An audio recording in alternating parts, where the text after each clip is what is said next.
2017ஆம் வருஷம் ரேடியோகிராஃபிங்கிற முறை மூலமாக ஒரு சயின்டிஸ்ட் காஸ்மிக் ரேஸை பயன்படுத்தி பிரமிட்ஸ்குள்ளாடி என்ன இருக்குது அப்படின்னு கண்டுபிடிக்க ட்ரை பண்ணார். பெரிய மர்மமான மறைக்கப்பட்ட பெரிய அறைகளை அவர் கண்டுபிடிச்சாரு. அவ்வளோ மர்மங்களை ஒழிச்சு வச்சிருக்க எகிப்து பிரமிடுகள்.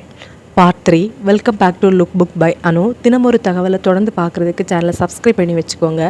அப்போ தான் வீடியோஸ் உங்களை தேடி வரும். 4 பக்கங்களை கொண்ட பிரமிட்ஸ், அதோட பேஸ்மெண்ட் ஸ்கொயர் ஷேப்பில் இருக்குது. ஹைட் டு பேஸ்மெண்ட்டோட ரேஷியோ பை வேல்யூக்கு ஈக்குவலாக இருக்குது. மேக்ஸில் யூஸ் பண்ணக்கூடிய கோல்டன் ரேஷியோவை யூஸ் பண்ணி தான் கன்ஸ்ட்ரக்ட் பண்ணியிருக்காங்க.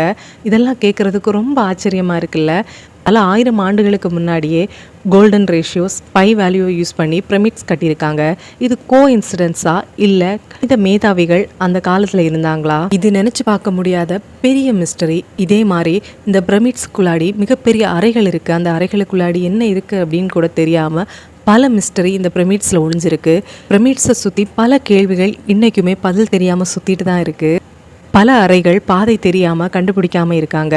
எதனால் அப்படின்னா பிரமிட்ஸுக்கு எதுவும் டேமேஜ் பண்ணக்கூடாது அப்படிங்கிறதுக்காக. சிலர் சொல்கிறாங்க ஏலியன்ஸ் ஹெல்ப் பண்ணியிருந்தால் மட்டும்தான் இவ்வளோ பெரிய பிரமிட்ஸை கட்டியிருக்க முடியும் அப்படின்னு. அரசர்களோட கல்லறைகளாக இருக்கலாம் அப்படின்னு சிலர் சொல்கிறாங்க. உங்களோட பொக்கிஷங்களை பாதுகாக்க கட்டப்பட்ட அறைகளாக இருக்கலாம் அப்படின்னு. சிலர் விண்வெளி ஆராய்ச்சிக்காக கட்டப்பட்டதாக இருக்கலாம் அப்படின்னு. நீங்கள் என்ன நினைக்கிறீங்க அப்படின்னு கமெண்ட்ஸில் சொல்லுங்கள்.